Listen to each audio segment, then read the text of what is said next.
Good morning students, how are you. कैसे आप लोग। उम्मीद करता हूँ सभी लोग बढ़िया से होंगे और आपको मेरी 2 वीडियो जो पीछे बनाई थी हेलो एल्केन्स की अच्छे लगे होंगे। अब मैं आपको फाइनल वीडियो आज बनाता हूँ, थर्ड पार्ट। तो थर्ड पार्ट में हम लोग स्टडी करेंगे जो हेलो एल्केन्स के बाकी जो कैरेक्टर्स थे, जो बाकी जो रिएक्शंस बच गई थी, वो सारी रिएक्शंस हम यहाँ देखेंगे। और उसके अलावा पॉली हेलोजन कंपाउंड्स की भी थोड़ी थोड़ी स्टडी कर लेंगे जो अक्सर एग्ज़ाम में पूछ लेते हैं। थर्ड नंबर पे अपने थोड़ी हेलो एरेन्स के बारे में भी बात कर लेंगे, क्योंकि उसकी थोड़ी सी जो केमिकल प्रॉपर्टी होती है वो थोड़ी डिफरेंट है। जितना उसका डिफरेंट पार्ट है वो हम यहाँ पे बात करेंगे। तो चलते हैं, पहले मेटल से रिएक्शन बताते हैं। उस दिन मेटल वाली रिएक्शन एक ही मैंने ग्रिग्नॉर वाली बताई थी फाइनली।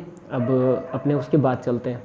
तो अगर अपने किसी कंपाउंड को, यानी हेलो एल्केन की रिएक्शन अगर हम सोडियम मेटल से कराते हैं तो देखिए क्या होता है। सोडियम मेटल की रिएक्शन, यहाँ आर की जगह हम ले लेते हैं C2H5 और इसकी जगह ले लेते हैं Br, ताकि इजीली समझ में आ जाए। यहाँ पे भी Br और C2H5 गिव राइज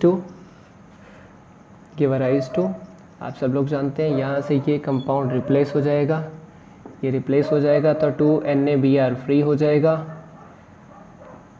और आपके पास बन जाएगा C2H5 सिंगल बॉन्ड C2H5 यानी C4H10, यानी कि नॉर्मल ब्यूटेन में ये कन्वर्ट हो जाएगा। रिएक्शन बहुत ही शानदार है, नेम्ड रिएक्शन है। इसका नेम ध्यान से देखना, इसको वूटर्स रिएक्शन बोलते हैं। वूटर्स रिएक्शन नाम याद रखने का तरीका, वूटर्स मीन्स वोटर।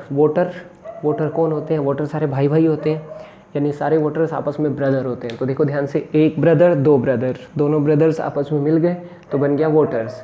वोटर्स यानी वूटर्स, याद रखने का एक तरीका है।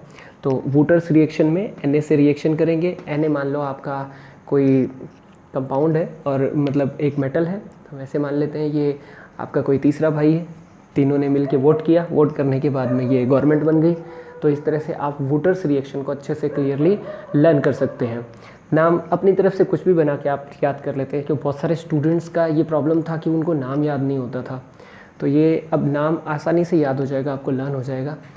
अगर इसकी जगह हम कोई एरिल ग्रुप ले लें, यानी कि कोई बेंजीन रिंग ले लें, देन आपके पास ये कंपाउंड कुछ इस तरह से कन्वर्ट हो जाएगा। C2H5 single bond Br plus 2Na plus वही Br, यहाँ पे आ जाएगा आपका बेंजीन रिंग। यहाँ पर भी सेम रिएक्शन होगी, सेम कंपाउंड बनेगा 2NaBr एंड उसके बाद में आपके पास ये भी बिल्कुल C2H5 और यहाँ पर बन जाएगा आपका एक आपका ये छोटा सा बेंजीन रिंग। यानी कि पहले यहाँ पर ये कुछ, अब इसकी जगह ये आ गया तो ये लग जाएगा, बेंजीन रिंग लग जाएगी। तो इस समय तो ये वूटर्स रिएक्शन थी और इस समय ये बन जाएगी फिटिंग रिएक्शन, वूटर्स फिटिंग रिएक्शन, क्योंकि ब्रदर्स भी आ गया वोटर्स का और वोटर वाला बैलेट बॉक्स भी आ गया, तो बैलेट बॉक्स में फिट हो जाएगा कोई भी चीज़।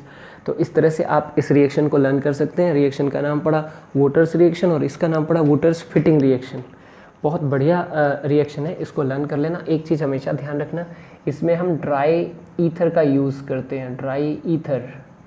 ये चीज़ स्पेशली ध्यान रखना आप जब भी हेलो एल्केन्स की मेटल से रिएक्शन करेंगे, तो उसमें एक मैग्नीशियम वाले को छोड़ के बाकी में हम ड्राई ईथर का यूज़ करेंगे। चलो, अगर हम दोनों तरफ बेंजीन रिंग ले लेते हैं, देन आपके पास ये कंडीशंस हो जाती है। ये बेंजीन रिंग हो गई Br, ये 2Na हो गया, देन उसके बाद में ये एक और रिंग हो गई और यहाँ पे ब्रोमीन लगा हुआ है। तो आप बिल्कुल सही है, जैसे इसमें ये कंपाउंड बना था, इसके अंदर भी ये पूरा कंपाउंड बन जाएगा और उसके बाद में ये डाईफेनिल या बाईफेनिल में कन्वर्ट हो जाएगा। वही चीज़ निकल जाएगी NaBr और यहाँ पे ये आपका बाईफेनिल में कन्वर्ट हो जाएगा। ये बाईफेनिल बन गया। इसमें भी वही एज अ कैटलिस्ट लेंगे ड्राई ईथर जो ऊपर लिया हुआ है, तो ड्राई ईथर लेने के बाद में ये बन जाएगी। तो अब देखिए, ऊपर वाली रिएक्शन होगी वूटर्स, ये होगी वूटर्स फिटिंग। तो इसका नाम नेचुरल सी बात है, वूटर तो गायब ही हो गया, तो ये वाली रिएक्शन बन जाएगी आपकी फिटिंग रिएक्शन। तो वूटर्स फिटिंग एंड फिटिंग रिएक्शन। तो इस तरह से आप इसके नेम्ड रिएक्शन को आराम से कर सकते हैं। एक चीज़ और ध्यान रखना, ये रिएक्शन में अगर Na की जगह हम कॉपर लेते हैं तो ये उल्मान रिएक्शन में कन्वर्ट हो जाती है। नाम का थोड़ा सा कन्फ्यूजन है, वो उल्मान है और ये फिटिंग रिएक्शन है, तो कन्फ्यूज मत होना। सिर्फ एक मेटल के चेंज की वजह से नाम थोड़ा सा चेंज हो जाएगा। तो उल्मान रिएक्शन भी देख लेना, और मैं उल्मान भी आपको करा देता हूँ। उल्मान रिएक्शन सेम है, ये भी सेम, ये भी सेम, बस इसकी जगह Cu आ जाता है बस। तो Cu आने की वजह से Cu के साथ ये कंपाउंड निकल जाते हैं और फिर बनता वही है बाईफेनिल।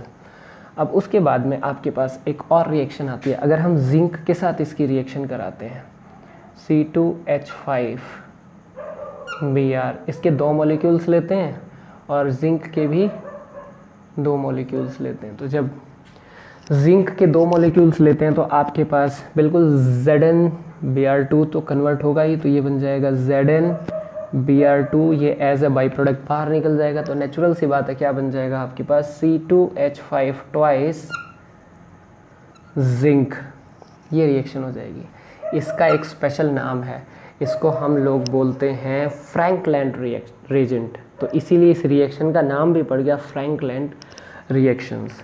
इस तरह से ये आपकी मेटल के साथ रिएक्शन है जो उस दिन हमारी रह गई थी।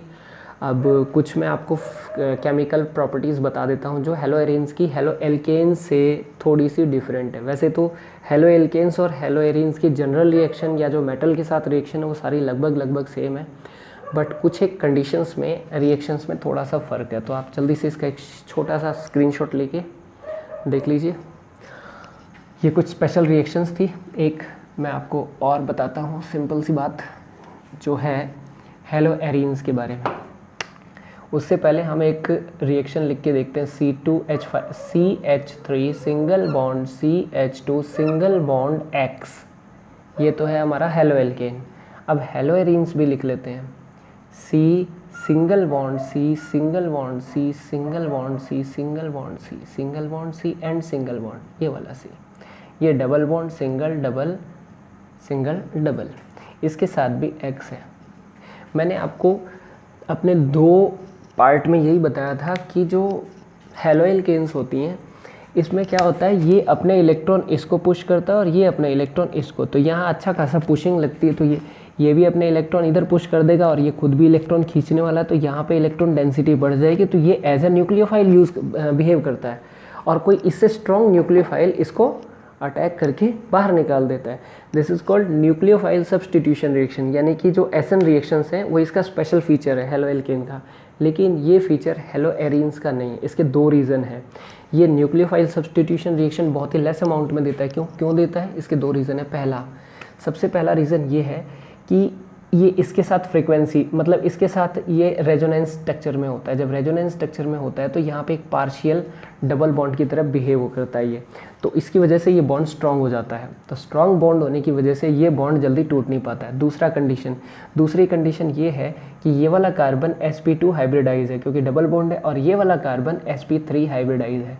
तो sp3 हाइब्रिडाइज जितने भी होते हैं उसमें आप सब लोगों ने 11th क्लास में पढ़ा है कि x कैरेक्टर जैसे जैसे बढ़ते हैं वैसे वैसे इसका जो पोलैरिटी है वो और ज़्यादा अच्छे से बढ़ता है। तो जब पोलैरिटी बढ़ता है तो उसके बाद में वो चीज़ ऑटोमेटिक ही स्ट्रॉन्ग बॉन्ड में कन्वर्ट हो जाती है, तो फिर उसका जो सब्स्टिट्यूशन हो नहीं पाता। तो ये 2 रीज़न है जिनकी वजह से इसमें न्यूक्लियोफाइल नहीं जाता है, बट इलेक्ट्रोफाइल तो अटैक कर सकता है। इसका रीज़न ये है कि इसके जो इलेक्ट्रॉन्स हैं जब ये रिंग के अंदर जाते हैं तो रिंग के अंदर क्या होता है कि जो इसकी ऑर्थो और जो पैरा कंडीशंस होती हैं, ऑर्थो और पैरा कंडीशन पे इलेक्ट्रॉन डेंसिटी ज़्यादा हो जाती है। तो इलेक्ट्रॉन डेंसिटी ज़्यादा होने की वजह से ये इलेक्ट्रोफाइल सब्स्टिट्यूशन रिएक्शन देते हैं, ना कि न्यूक्लियोफाइल नहीं देते हैं, ये बहुत लेस अमाउंट में देते हैं।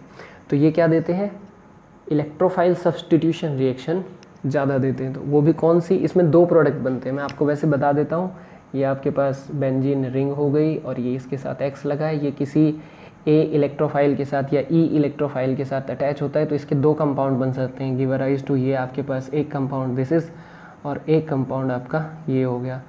तो यानी ये 2 कंपाउंड तो हो गए, तो ये या तो ऑर्थो प्रोडक्ट और ये पैरा प्रोडक्ट, ये 2 तरह के इसके प्रोडक्ट बनते हैं और दोनों इक्वली बनते हैं। तो ये इसकी छोटी सी डिफरेंसेस थी। इसके अलावा जितनी भी हेलो एरिन्स की रिएक्शंस होती हैं वो सारी की सारी रिएक्शन एकदम कॉमन होती हैं लगभग, और उसी में से आपके एग्ज़ाम में आ जाते हैं। और जो नेम्ड रिएक्शन है वो बिल्कुल इसकी भी वही होंगी जो मैंने आपको बताए हैं। अब चलते हैं हम पॉली हेलोजन कंपाउंड्स पे। पॉली हेलोजन कंपाउंड्स यानी आपके पास स्पेशल कंपाउंड है पॉली हेलोजन कंपाउंड।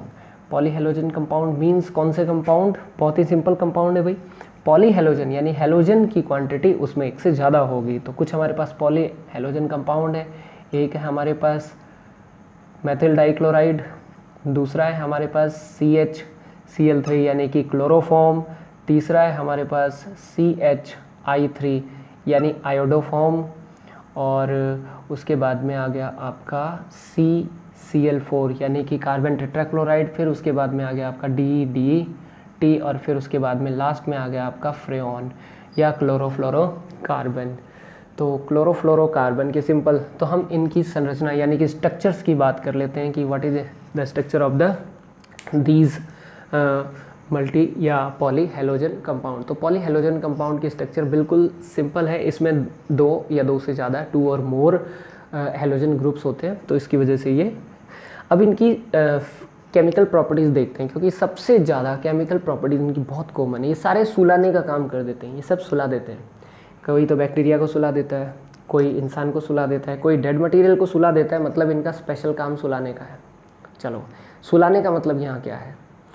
कुछ तो बैक्टीरिया को सुला देते हैं यानी एंटीसेप्टिक की तरह बिहेव करते हैं, कुछ इंसान को सुला देते हैं यानी एनास्थेटिक की तरह बिहेव करते हैं। तो चलो देख लेते हैं। इसके अलावा ये जितने भी होते हैं ये एक लेबोरेटरी रेजेंट होते हैं और ये बहुत अच्छे सॉल्वेंट होते हैं, तो इसलिए इनसे पेंट, वार्निश या फिनिशिंग के लिए जो वार्निश बनते हैं वो बहुत ज़्यादा बनते हैं, चमक वाले वार्निश। तो इससे चमक वाले वार्निश बनते हैं। ये जो फिनिशिंग वाले जो वार्निश होते हैं उनके लिए यूज़ होती है। इसका यही सबसे सिंपल वो है। इसको आप किसी भी मेथड से बना सकते हैं। पीछे वाली वीडियो में मैंने एक बताया भी था आपको बनाने का तरीका, मतलब क्लोरीन की डायरेक्ट रिएक्शन आप मीथेन से करा सकते हैं, दूसरे स्टेप में ये तैयार हो जाएगा। ठीक है, तो समय की शॉर्टेज की वजह से ये आप मेरी पहली वीडियो में देख सकते हैं, जो सबसे पहले रिएक्शन मैकेनिज्म बताया था उसके अंदर इसके बारे में थोड़ा अच्छे से डिटेल में बताया था। तो अब हम बात करते हैं क्लोरोफॉर्म की। क्लोरोफॉर्म बहुत ही सिंपल होता है। क्लोरोफॉर्म की रिएक्शन, क्लोरल की रिएक्शन आप सोडियम हाइड्रोक्साइड से करा के इसको डिराइव कर सकते हैं। तो ये हो गया आपके पास CCl3 सिंगल बॉन्ड CHO। इसकी रिएक्शन अगर हम NaOH से करा देते हैं तो रिएक्शन कराने के बाद आप ज़रा ध्यान से देखना, ये वाला हिस्सा तो बन जाएगा HCOONA या सोडियम फॉर्मेट में कन्वर्ट हो जाएगा। ये H के साथ लग के क्या बना देगा? CHCl3 यानी कि क्लोरोफॉर्म, और ये खुद कन्वर्ट हो जाएगा HCOONA में, ये कन्वर्ट हो जाएगा। तो इस तरह से आप क्लोरोफॉर्म बना सकते हैं। क्लोरोफॉर्म का स्पेशल यूज़ पुराने टाइम में क्या है, इसका यूज़ हम एनास्थेटिक की तरह करते थे, बेहोश करने में इसका सबसे ज़्यादा यूज़ होता था। एक बार बंदे को आपने पुरानी फिल्मों में देखा होगा, रुमाल में लगाते थे और बंदे को मुंह पे लगा देते थे, बंदा सो जाता था। तो ऑपरेशंस वगैरह में इसका यूज़ होता था। आजकल ये बहुत ज़्यादा हार्मफुल होता है, हार्ट को, लीवर को डैमेज करता है, और सबसे ज़्यादा किडनी और लीवर को सबसे ज़्यादा डैमेज करता है, तो इसलिए इसका यूज़ नहीं होता। इसकी जगह लोकल एनास्थेटिक यूज़ होते हैं जो बहुत कम पावरफुल होते हैं और बहुत इनके साइड इफ़ेक्ट भी ना के बराबर होते हैं। ईथर जो मेन कंपाउंड होता है आजकल यूज़ होता है, इसका यूज़ कम होता है। बट इसकी बोतल को फुल भर के रखते हैं, इतनी सी भी जगह नहीं होनी चाहिए एयर जाने की, क्योंकि एयर और हीट, एयर और लाइट, इन दोनों से रिएक्शन करके ये बहुत ही हार्मफुल गैस यानी फॉस्जीन गैस में कन्वर्ट हो जाता है। फॉस्जीन गैस COCl2, जैसे CaCl2 होता है उसी तरह आप लोग इसको लर्न कर लेना, COCl2 is a phosgene gas. When chloroform react with oxygen it convert into phosgene gas. It is a very toxic gas, ये बहुत हार्मफुल गैस होती है, और इसके थोड़े से अमाउंट से भी आदमी का नर्वस सिस्टम ब्रेक डाउन होता है। हालांकि नर्वस सिस्टम तो इससे भी ब्रेक डाउन हो जाता है, नर्वस सिस्टम सभी से ब्रेक डाउन हो जाता है, तो इसीलिए इसका यूज़ बहुत ही लिमिटेड करते हैं। अब इसका यूज़ थोड़ा सा सॉल्वेंट वगैरह में होता है, या क्लोरोफ्लोरोकार्बन यानी कि R22 बनाने में इसको सबसे ज़्यादा यूज़ करते हैं, तो वो भी मैं आपको बता दूंगा। R22 जो स्पेशल कंपाउंड है उसमें इसका ज़्यादा यूज़ होता है। तो अब उसके बाद में हम बात कर लेते हैं आयोडोफॉर्म की। आयोडोफॉर्म बिल्कुल क्लोरोफॉर्म की तरह होती है, बट इसका जो कैरेक्टर है बिल्कुल अलग होता है। ये इंसान को तो नहीं सुलाती है लेकिन बैक्टीरिया वगैरह को सुला देती है, यानी इट इज़ अ ग्रेट माइक्रोबाइसिडल, यानी कि ये बहुत ही ज़्यादा जो बैक्टीरिया वायरसेस होते हैं उनको ख़त्म कर देती है, यानी ये एंटीसेप्टिक की तरह यूज़ होती है। आप लोगों को याद होगा आजकल के ज़माने में टिंचर आयोडीन, पुराने टाइम में सेकेंड वर्ल्ड वार में इसका यूज़ किया था टिंचर आयोडीन का। आजकल टिंचर आयोडीन की जगह पोविडोन आयोडीन ऑइंटमेंट आता है, वो पोविडोन आयोडीन ऑइंटमेंट इसी से बनता है, हेलोफॉर्म से, सॉरी आयोडोफॉर्म से। इनमें से इन दोनों को कम्प्लीटली हेलोफॉर्म बोलते हैं, but this is called chloro iodoform, sorry. अब हम बात कर लेते हैं कार्बन टेट्राक्लोराइड की। कार्बन टेट्राक्लोराइड को एज अ पेस्टिसाइड या इंसेक्टिसाइड यूज़ करते थे, बट इसका बहुत ज़्यादा साइड इफ़ेक्ट होता है, इसकी वजह से इसको अब बहुत ही ज़्यादा लिमिटेड कर दिया है, 3rd नंबर पे। अब उसके बाद में आता है आपका DDT। DDT बनाना बहुत ईजी है। पहले मैं आपको DDT की स्ट्रक्चर बताऊंगा, फिर आपको इसका यूज़ बताऊंगा। DDT की स्ट्रक्चर के लिए आपको 2 मॉलिक्यूल्स लेने होंगे क्लोरोबेंजीन के, और 1 मॉलिक्यूल लेना होगा क्लोरल का, बस। इसमें से एक वाटर मॉलिक्यूल बाहर आएगा और आपके पास DDT बन जाएगा। तो देखिए ये हो गया chlorobenzene, this is called chlorobenzene. ये मैं आपको क्लोरोबेंजीन लेकर दिखा रहा हूँ। ये 2 मॉलिक्यूल्स हो गए क्लोरोबेंजीन के, एक नीचे हो गया, this is called 2 molecules of chlorobenzene. अब आप सब लोग जानते हैं इनके जो कॉर्नर पे कार्बन लगा हुआ है और कार्बन के साथ में खूब सारे हाइड्रोजन होंगे। एक हाइड्रोजन हम बाहर दिखा देते हैं, शो कर देते हैं, ताकि यही हाइड्रोजन एज अ वाटर की तरह निकल जाएगा। अब मैं क्लोरल बनाने जा रहा हूँ। क्लोरल में ये जो CH ग्रुप होता है, इसकी ये स्ट्रक्चर होती है, double bond O single bond H single bond dash. इसको मैं अगर घुमा दूँ तो ये कंडीशंस बन जाएगी, O double bond C H single bond C single bond Cl single bond Cl and single bond Cl। इस तरह से ये आपकी कंडीशंस हो जाएगी। और अगर हम इसकी स्ट्रक्चर को देखें, इसको मैं थोड़ा ऊपर बना देता हूँ ताकि क्लियरली समझ में आए। O double bond C single bond, sorry CH single bond C Cl Cl and Cl।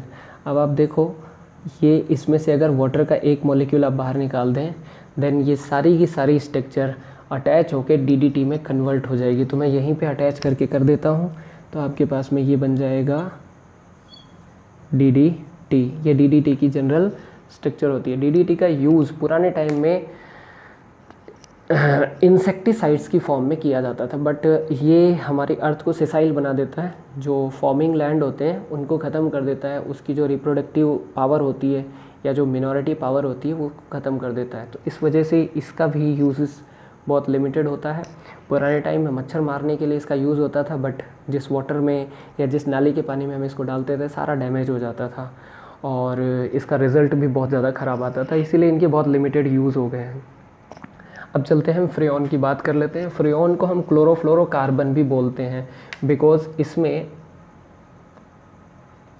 F2Cl2 यानी क्लोरीन भी होता है, फ्लोरीन भी होता है और कार्बन भी होता है। ये बहुत ही हाईली वेपोराइज्ड गैस है और ये हाईली वेपोराइज्ड होने की वजह से इसका हम यूज़ करते हैं एज अ रेफ्रिजरेंट। ये रेफ्रिजरेटर में भरी जाने वाली गैस है, तो ये गैस उसमें फिल करते हैं। लेकिन इस गैस की सबसे बड़ी क्वालिटी क्या होती है, ये बहुत जल्दी हल्के से ही प्रेशराइज़ करने से ये लिक्विफाइड हो जाती है, जिस वजह से कम प्रेशर पे भी ये बहुत अच्छा वर्क करती है। इस वजह से इसको सभी लोग बरतते हैं, बट जितनी भी डेवलप कंट्रीज़ हैं उनके अंदर इसका यूज़ नहीं किया जाता है, बिकॉज ये ओजोन लेयर को ख़त्म करती है, उसको डिप्लेटिंग करती है। और काश की सिंपल तरीके से करें, इसका इतना ख़तरनाक मेथड होता है कि क्लोरोफ्लोरोकार्बन जैसे ही एटमॉस्फेयर में फ्री होती है, फ्री होने के बाद में ये खुद ही फ्री रेडिकल में कन्वर्ट हो जाती है। तो जब ये फ्री रेडिकल में कन्वर्ट हो जाती है तो एक एटम करीब कई लाख ओजोन लेयर्स के एटम को ख़त्म कर देती है, उसको ऑक्सीजन में कन्वर्ट कर देती है। इस तरह ये ज़्यादा हार्मफुल है। इसीलिए अगर सबसे ज़्यादा हार्मफुल कोई नेचर के लिए है तो सबसे ज़्यादा क्लोरोफ्लोरोकार्बन ही पड़ती है। तो ये मैंने आपको बताया। और आज फर्स्ट टाइम मैं आप सभी लोगों से एक बात और कहना चाहूँगा कि देखिए, लॉकडाउन का टाइम चल रहा है, कोरोना वायरस बहुत ज़्यादा फैला हुआ है, तो साइंटिस्ट लोग इस पे रिसर्च कर रहे हैं। आप सब लोग जानते हैं कि वायरल प्रॉब्लम के लिए मेडिकल साइंस के पास बहुत लिमिटेड सोर्सेज होते हैं। अभी तो भगवान करें जल्दी ये ठीक हो जाए, बट जितने दिन हमारे स्टूडेंट्स घर पे बैठ रहे हैं, आप सब लोगों से हाथ जोड़ के मैं प्रार्थना करता हूँ कि इस वीडियो को सबसे ज़्यादा शेयर करें ताकि जितने भी ज़रूरतमंद आपके +2 के जो जितने भी स्टूडेंट हैं, आपके भाई बंधु हैं, उन सब के पास ये वीडियो अच्छे से पहुँचे और सभी लोग इसको देखें और कुछ सीखें। बस यही आप लोगों से गुजारिश है कि 3 से 4 चैप्टर हम इस लॉकडाउन में कंप्लीट कर सकते हैं। 2 हफ्ते में अगर ईच सब्जेक्ट के 3 या 4 चैप्टर हो जाएं तो बहुत ज़्यादा प्रॉफिट होगा। और कुछ रिएक्शंस भी मैं आपको बताते जाऊंगा, जितनी आती जाएंगी उतनी नेम्ड रिएक्शन मैं आपको कराते जाऊंगा। Thank you so much for being with me. Thanks.